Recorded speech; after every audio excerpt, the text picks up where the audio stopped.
So the most important thing to know about these tools is that every tool will get enhanced with the presence of the Guru. So we should never take to a tool without asking the Guru. It's like a doctor, no? Like we have a different medicines that maybe we even know about headaches, this and that. So it's a small thing, we just use it. But if it's something like becomes more important, we always need to ask the doctor. But having said that, there are some tools. For example, meditation is very helpful. Chanting is very helpful. Some social work sometimes is very helpful for some types of mind.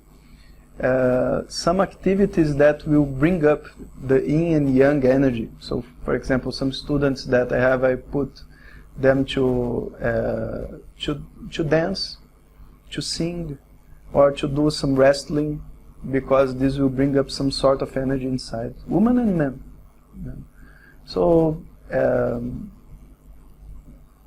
I think it's life basically. No? Like Ayurveda, when we ask the doctor how to change a certain pattern of Vata Pitta Kapha, it will say some foods. So like we have mantras, but also there are some activities that we are doing that may be disturbing that, So we have to check the whole. You look at experience in Vedanta, that I cognitively understand that I am the whole, but the experience, I am the whole. This is a half understanding, just that, because you cannot experience the whole is a illogical possibility. Whenever you experience something, it's not the whole. Think about. So it's just because we are thinking and then we almost get there, we have a sense of freedom, and then we lose this sense of freedom, and then we think that this is the whole, But actually, even when we lose the sense of freedom, freedom is there. So it's a recognition. The study has to continue. It's not going to be solved by the experience, When we don't seek any more experience, knowledge is over, Until then, you will want some experience. Yeah. Even if you study for a long time, a lot of people create the idea that I have already understood whatever I have to understand, but at the same time that I have some vasanas, so now I just sit on the cosmic egg and do contemplation. And then they start to meditate like a chicken will do on an egg. Sitting. And it sometimes even get warm like a chicken, But there is no egg. So nothing will come out of that situation. Just actually the ego starts to burn.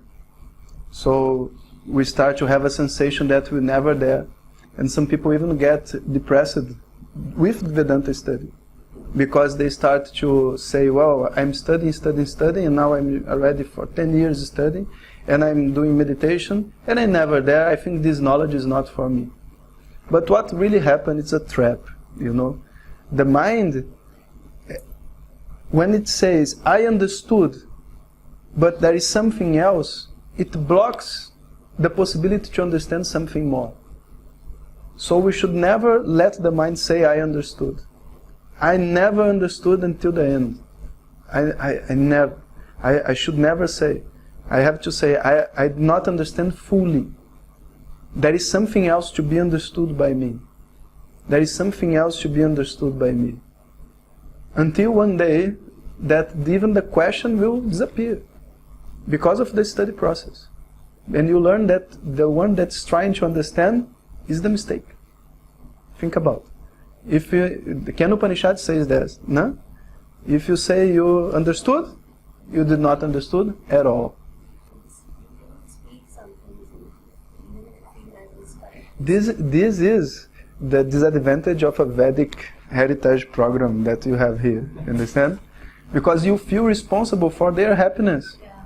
And then whatever you have inside you cannot say because they may feel hurt. And you think that you are being a good child because you are preventing them to grow.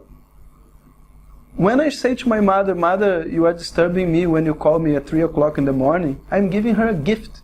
I'm not scoring her. It may seem to be painful, but you know, to take a tooth out is painful. When you have dengue, it's very painful.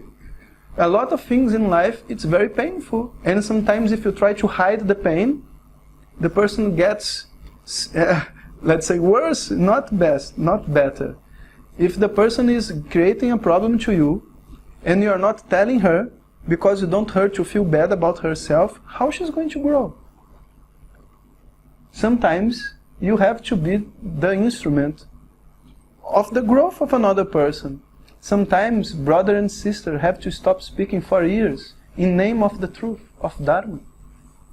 Because she is doing something that will compromise the whole family. And I'm the one who knows, the brother. And I'm the one who tell her she's wrong. And she will be mad with me for 3-4 years. It does not matter if it's Dharma, I should tell. I should say. I should not prevent my family, my mother, my father, or my child of pain in name of Dharma. Not even in the name of my own life. This should be very clear. So it's not a matter, you know, of if I'm giving pain to them or not. What is the Dharma of the situation? Is this who I really am? So if I don't tell my mother, I will never feel loved by her. What is worse? Pretend to be the perfect daughter and never feeling loved by her in my life? Because imagine, my mother would love me to play the piano. So I tell her, I'm a perfect piano player. Oh, this is my child, he's a perfect piano player. She'll tell all the friends, you know. Every time that I sit with her, I will be guilt. I have a lot of guilt. And I feel bad because, you know, I'm not what she thinks I am. And I know this all the time. How I'm going to be loved by her? Only if she really knows who am I. Only if she really knows what I think. Only if she has access to my inner person. And if she don't like my inner person, well, then she's a human being like me, because I don't like a lot of people also. And we, you know, this concept of protection has to be given to Ishvara. The decision if the mother will be with me or not is not mine. It's Ishvara's decision. My part is to be truthful, to think about the bigger good for the family and for the other people, you know. I'm stressing this because I think this is something that you can get, because in the West nobody would ask this question. If my mother will be angry because I tell her what I'm thinking, people will say the opposite. Should I, for example, if my mother is sad, should I embrace her? Then embrace her? Why embrace her? Why give her love? No, because she's sad. They will not understand easily this part. You know, here's the opposite. So just imagine how a person cannot understand why you should hug another if the person is sad. Why? It's her own problem. No? Here's the opposite. Why should I tell the truth if the truth will hurt her? It's not the truth that's hurting her. Her own ignorance is hurting her. Unless you tell the truth, she cannot be free from the ignorance. And you have to be there. When you tell the truth, when it's painful, you have to be there to help her. But you should not say, no, am I a good mother? Yes, you are a perfect mother. So perfect that I don't want to spend I would say my holidays with you. You know, not to disturb you. It's a big challenge. I know. Yeah. Yeah, the inner person is composed by different parts of our mind. So the mind sometimes behaves as our child. It's called inner child. Sometimes it's behaving like a mother, like as a father. Yeah. You have even an inner guru. Everybody. So the way you split the mind just gives you some perspective. The mind is one whole, but the way you split it gives you some understanding of how it was built up, what's your personality, and all this. So when we say inner child, it is only restricted to the childhood and the past experiences of childhood, or is it beyond that also? Yes, it's created during your childhood, and it's maintained for your whole life. So your inner child will always be there with you. And it will be wanting to play, to do different things, and it will be jokey sometimes. Sometimes you have some patterns of behavior, some needs that we know that's every time when a person speak about the inner child, they will always say like this: teacher, I'm going to tell you one thing, it's completely silly, okay? When I say it's completely silly, it's because of the inner child. Child are silly, you know. They say, I did not like the way you looked to me yesterday. Okay. It's the inner child. Good that you spoke. You always have to reinforce the inner child. Good that you spoke that. So good to know that you do not like. What you do not like the way I look? When you look to me, I felt that you do not like me. Did I look like this? Say, yes, exactly this look. Okay. But let me tell you one thing. I'm addicted to this look. So we have to now understand. Whenever you feel like this, you just tell me, and I tell that I have nothing to do with you. Then the inner child is like with the teacher, that he's afraid, he starts to relax. After some time, you don't connect anymore the bad mood of the teacher with you feeling loved. But when we are young, we miss that. Some students I have, they need to argue with me. Really? They just come to argue. I don't agree with what you do. Okay, so do better. Then he goes back and think what he is going to answer. 2 classes later say, you told me to do better, but I'm talking about responsibility. Good. What responsibility do you think? I think this should not be done like that. People could get hurt. Are you saying that the meditation was very strong for you? Then the person goes away. Because actually I did a meditation once on the inner child. And some people got very emotional, and some people got disturbed. There was this is a good thing to tell. Because Pagoni did the 3-year course, So when I came back, some people in Brazil, they asked me, can you do for us a meditation, all this? And I said, yes, why not? So they were expecting Shiva has a... Then I said, okay, meditate on the green fields. How do you feel? See how you are feeling. The person, very good, very good. Everyone. Now think about your mother. Then some people do like this. Teacher, when I'm almost meditating, you bring up my mother. What are you thinking? This could be very disturbing. I think, my God, if thinking on your mother is like that, I think you need to meditate more. Just think about it. You should see the green field, a cow, and your mother should smile more. It's your mother. If you're not able to do that, meditation is a joke. Vedanta is a joke. It's a joke. It's a big joke. For 10 years you are studying, and when you think about your mother, come on, understand? So it's very difficult to study seriously because you have to deal with this, body mind. It's not her fault, but she's part of the history of your life, of my life.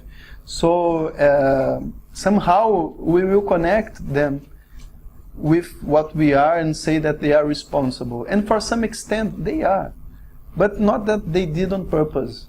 So there is something to solve. They should know the mistakes they have made, even though they did not do it willingly, willingly. So it's a therapeutic process to be done. No, she's not looking for your inner child. Each one is taking care of their own inner child. So looking for her own inner child, she's pushing you. So you have to see your inner child suffering and expose your inner child to her, so that she knows that what she's doing is not expressing her love. Because in the end, she wants to connect to you, even if she's a big controlling person, that sometimes they are. She just wants to be loved, to feel respected, to be connected. Sometimes they are afraid to be alone when they are old, But they don't have the ability to communicate that. So they start to press us, and we start to feel hurt. So she should know that it's hurting. And then she will have to confess that she loves us. She will have to confess. When we show the pain, and the other person really loves us, she will feel the pain also. And feeling that pain, we will connect more deeply, through that difficult situation, we will connect more deeply. Because if she really likes me, she does not want the pain to happen. If I really like her, it will be very difficult to me to tell her also, because I don't want her to feel that pain that I know it will come. But then, slowly we start to get together and to be sincere, And the time she feels that you are not trying to score her, you are not trying to cause more pain, but trying to be yourself, she will have to support you. She will not have any other option. Like my mother. And it may take time. Time is not 1 week, maybe it's 1 year, but it takes time. But my mother was a very difficult situation, so it's in general less than 1 year. Is that mostly people want to avoid friction and conflict. Sure. Is it just Indian mentality or is it there even? It's more Indian. It's more because of this accommodative energy that we have here. People want to live respect and love and all this, so they don't value too much the pushing, So there, if you just say like this in a session, look, women, you have to tell the men what you are thinking. My God, the next day all the men will call me. What did you talk to my... It happens twice or 3 times. I have husbands calling me, say, what do you tell to my wife, man? She's now telling me this, telling me that. I said, man, I just told her that if she really loves you, and then I have to say like this, if she really loves you, she should tell everything she's thinking to you. And then he feels again in control. Thank you. Actually happened this with a person in the US. Because she was fighting a lot with her husband, And what happened is that she had something in her mind that was disturbing her for a long time. And I told her, you just go to him and tell what is disturbing you. Don't play with food, with your vacations, with your children. Just tell what is disturbing him. And anyway, and I told, if he loves you, he will listen to you. Because you are being sincere. Then the guy got very upset. They got a big fight. Then after some time, he sent me a message. You told me that if I love her, I would hear her. Now, if I don't hear her, you're telling that she should break up with me. Who are you to tell that I should break up with? Because they are pushy, So he can call the guru also. Understand? Who are you to tell this? I just told him like this. Oh, I see that you have a lot of experience with relationships. I'm very happy to see, But because I saw that your relationship was not going on, I felt that I should say something. And I'm very sure that she knows, now she's very clear to her that you don't want to end the relation, meaning that you love her, And now you're going to do everything that is necessary to this relation to happen. And imagine if she breaks up with you next year because she's not able to handle what's happening inside of her. Would you prefer that or you prefer this? This is better. You are a good guru. You are a good guru. He was scoring me on the first message. 3 messages later, you are a good person, It's like the guy comes slap in the face, you slap back and say, my friend, okay. It's another type of approach. It's a little different, So we need a little bit of this energy there, Then he used to use 2 terms, Manonash and Vasanakshay. Yes. Can you elaborate? Vasanakshaya. Vasana means, how I say, it's like a souk, channel. And in Portuguese you say souk. It's like a channel. It's like water passing through a certain way. It creates like a, how I say?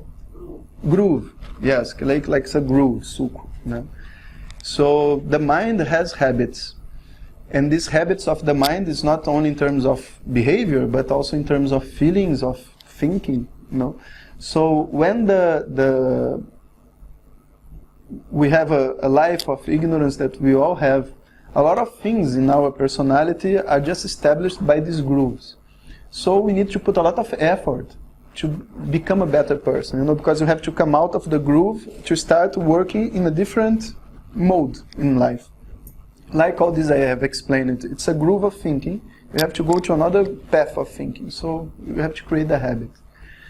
And Manonasha is just the fact that when you understand that your mind is different than you, that actually I'm not responsible for the operation of my own mind, so the mind for you is as good as dead. Then the concept of ego, of I am here as a character, goes away. So we say that the mind has died. But it's not that the mind disappears. It's just that the mind loses the credibility. Understand? Loses for you the sense of reality. So if I'm angry now, it does not mean that I'm not love, because I don't even take anger seriously. So what is this mind? Sometimes there is a verse very nice in the Gita. It says like this: Prakashancha pravritincha mohameva chapandava nadueshti sampravritani nanivritani kankshati. Meaning, it does not matter if the mind is sattva, tamas or rajas. Any disposition that the mind have, I don't ask for it, and I don't get upset when it goes away. I don't get anxious for the moment I will be in peace again. If I am disturbed now, if the mind is, sometimes very tamasic, it's okay. This is the mind. Sometimes it's very sattva. I don't celebrate. Oh, look how I'm sattva. There's nothing like this. The mind is the mind. I am the watcher of the mind. So this is Manonasha. This is the role of the sadhanas. Like, you losing the survival mode, because it does not matter if you live here or there, because here just the way of surviving is different. Here you survive like people will say, I need money, it will be obsessed to money, obsessed with recognition at work, obsessed with the family and all the responsibilities and all the functions the family have, and it's still a survival mode. There the survival also means violence and other things, but it's the same survival mode. So I don't think this will make a big difference. I think this is the common thing that both places have. And coming out of this is a Ishvara Prasada. So you have to earn it, meaning you have to follow a dharmic life, do your prayers, and then with these small insights like the lecture, like your classes you are having, it will give the mind the way of behaving in a different manner,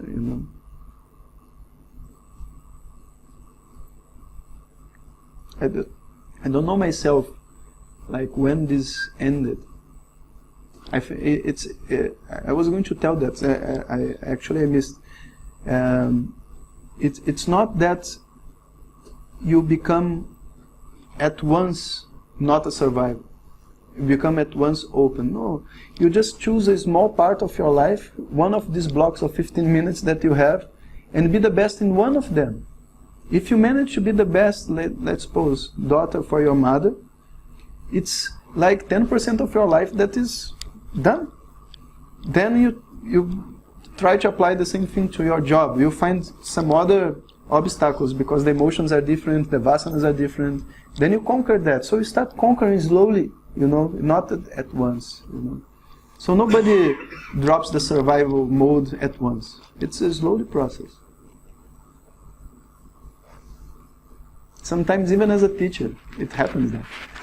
Some people you just talk and they are the teachers from the Sampradaya. You feel so happy to meet them because they're just open. They are just living their lives. Someone are here in Brazil, in India, others in Brazil, others doing this, others doing that. Some people you talk to them, but now that you're not more students from the same class, you have competition. Oh my God, but we are studying Vedanta. But on this field, the survival mode has not went away. Understand now? It's a field.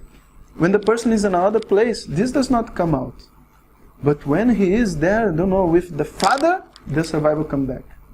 So the survival mode has to be knocked down in all the relations. It takes time. Do you have any plans you look forward to achieve something? Or is it a different state that you have? That's a good question. Yeah, that's a good question because, there is a big maturity that happens in one's life that would make us take to sannyas. So I cannot talk about that because I don't have it, so I would be in sannyas. But I can talk from a grihasta perspective, like my point of view. I think objectives and plans, they are very much necessary for anyone. Like, for example, I have an institute, and we have a plan to reach somewhere with a goal of helping people and make the knowledge available. For time to time, we have to review the plan because, for example, in the beginning I had like 10 students, now I have 100. So it's not the same way of operating. And I don't want to have more students because if I have more students now, I cannot connect to everybody. So we start to have to do different types of work. So this review of the plan is very important. So we put an objective and we let ourselves review this objective from time to time. Not every day. Like once a year, once in 6 months. And I'm talking about the institute, but it works for husband and wife, about children, about everything. Because we need to review the plan. But once you review the plan and it's established again and you are satisfied, then we have to bring an attitude that we really don't control. Just look back and see how your life came to this point. You did not really choose that. Some things you chose, others was chosen by God for you. Others just came differently. So now I have to create an attitude on the present moment that whatever comes to me once the plan is done is what is Ishvara's plan. And Ishvara is more intelligent than me. So I will prefer to be in Ishvara's plan than in my own plan. So it's like surrendering my plan to Ishvara's plan. That's my vision. So I just take going one day by one day, seeing what unfolds. If it comes to a time that I need to review the plan because things has become very different, I will review the plan. And sometimes you are challenged in one day, no? So you think you're going in one direction and then suddenly everything changed to another direction. So one exercise that is very good to create this flexibility is and it works with your own self and with your family, is to create the impossible scenario. Just pretend that, I don't know, we don't have jobs anymore, we cannot live in this house anymore, I don't know, whatever bad thing that you can imagine, just pretend this scenario happens and solve it. Because there is a solution. Even you may say, well, if this happened, we need to separate. Could be. You also have to work.